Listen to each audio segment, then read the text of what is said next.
Hello दोस्तों, आज हम जो है त्रिदोष और त्रिगुण के बारे में जानेंगे।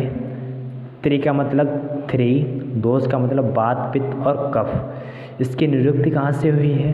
त्रिदोष जो है दूषयन्ति इति दोषा, दूषयन्ति इति दोषा, दूषित करने वालों को दोष कहते हैं।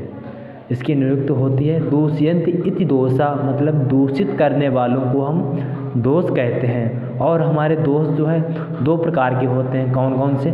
पहला तो है दोष को हम डिवाइड करते हैं दो प्रकार में।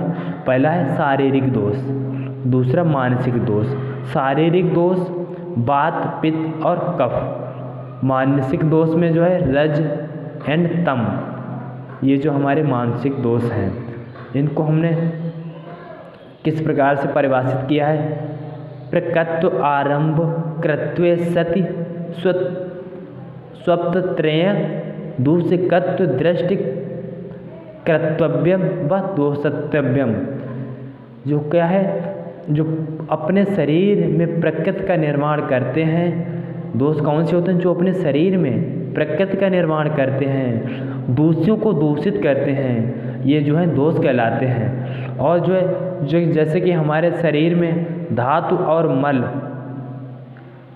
हमारे शरीर में धातु और मल जो शरीर को दूषित करते हैं, परंतु ये दोष नहीं है, क्योंकि वह प्रकृति का निर्माण नहीं करते हैं। इसीलिए ये जो है इनको दोष की श्रेणी में नहीं रखा गया है। धातु और मल हमारे शरीर को दूषित करते हैं, किंतु ये जो है दोष नहीं है, क्योंकि ये जो है हमारी प्रकृति का निर्माण नहीं करते हैं। इसीलिए इनको जो है दोष की श्रेणी में नहीं रखा गया है। जैसे हमारे आचार्य चरक ने जो है त्रिदोष के बारे में बताया है। सर्व शरीरम चरास्तु वात पित्त स्मेषण सर्व स्मिन, शरीर कुपिता अकुपिता शुभ शुभानि कुर्वन्ति। सर्व शरीर चरास्तु वात पित्त स्मेषण सर्व स्मिन, जो है सारे दोष वात पित्त और कफ जो है हमारे शरीर में विचरित होते हैं, परंतु शरीर कुपिता अकुपिता शुभ शुभानि कुर्वन्ति। जब वह शरीर में कुपित अवस्था में होते हैं तो वह जो है अब हमारे शरीर को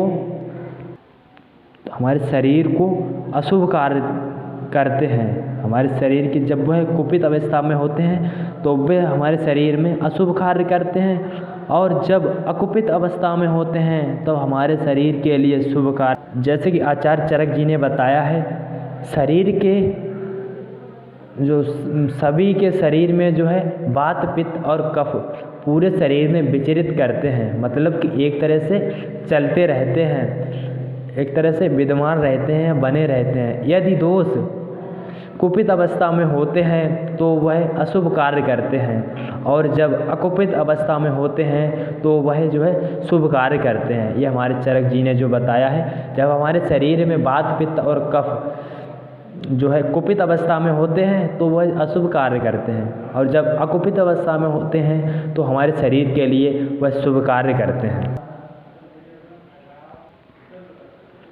विसर्गा दान विक्षय पय सोम सूर्य अनिला यथा धारिता, यानी धारियंति जगत देह कफ वित्त अनिला स्थितः। विसर्ग दान विक्षय पय सोम सूर्य अनिला यथा धारियंति जगत देह कफ पित्त अनिला स्थितः। जैसे कि जब प्रकृति में सूर्य और चंद्रमा अनिल जगत को धारण करते हैं, उसी तरह हमारे शरीर में जो है वात पित्त और कफ देह को धारण करते हैं। आचार्य सुश्रुत जी ने जो बताया है, जैसे कि प्रकृति में सूर्य और चंद्रमा और अनिल, मतलब कि सूर्य और चंद्रमा, अनिल मतलब वायु, जो जगत को धारण करते हैं, उसी तरह हमारे शरीर में जो है जो त्रिदोष हैं, मतलब कि वात पित्त और कफ, ये जो है हमारे शरीर यानी हमारे देह को धारण करते हैं। ये जो हमारे आचार्य सुश्रुत जी ने जो बताया है, विसर्गा दान विक्षय पय सोम सूर्य अनिला यथा धारियंत जगत देह कफ पित्त अनिला स्थितः। यहाँ तक तो हमारा हो गया जो त्रिदोष हैं उनके बारे में थोड़ा। अब हम जानेंगे त्रिगुण क्या होते हैं। त्रिगुण अब हम जानेंगे त्रिगुण। त्रिगुण क्या होता है? त्रिगुण जो है त्रि मतलब 3, गुण का मतलब गुण।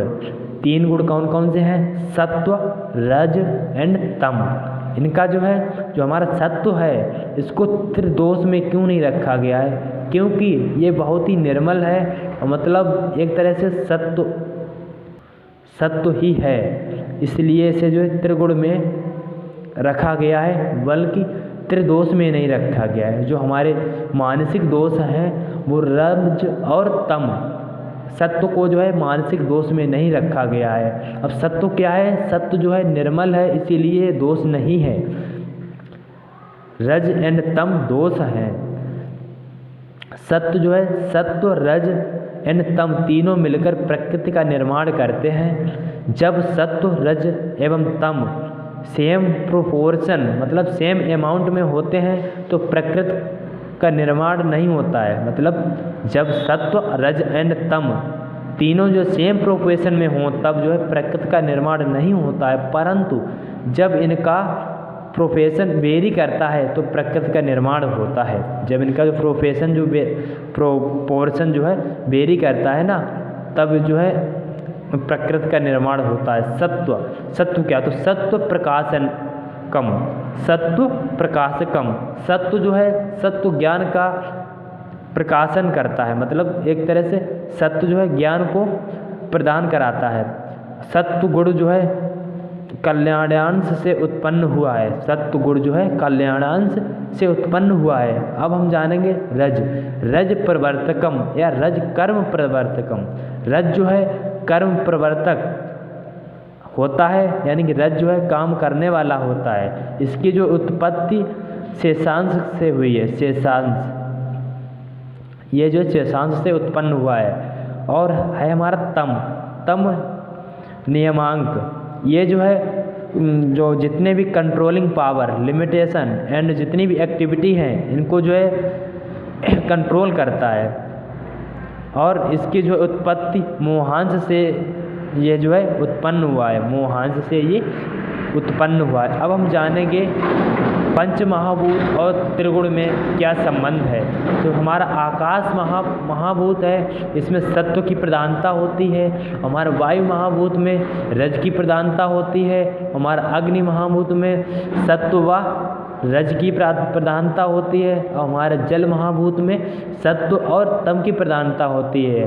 हमारा पृथ्वी में जो तम की प्रधानता होती है। अब हम थोड़ा जानेंगे त्रिदोष और पंच महाभूत में इसका जो है क्या संबंध है। बात मतलब जो मूवमेंट उसमें जो है वायु और आकाश पंच महाभूत की जो है प्रधानता होती है। और हमारा पित्त में जो है अग्नि, डाइजेशन, पित्त मतलब डाइजेशन, इसमें जो अग्नि महाभूत की प्रधानता होती।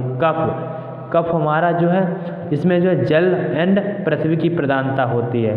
Thank you guys. अगर हमारा वीडियो अच्छा लगे तो उसको मेरे चैनल को सब्सक्राइब करें और लाइक करें। Thank you.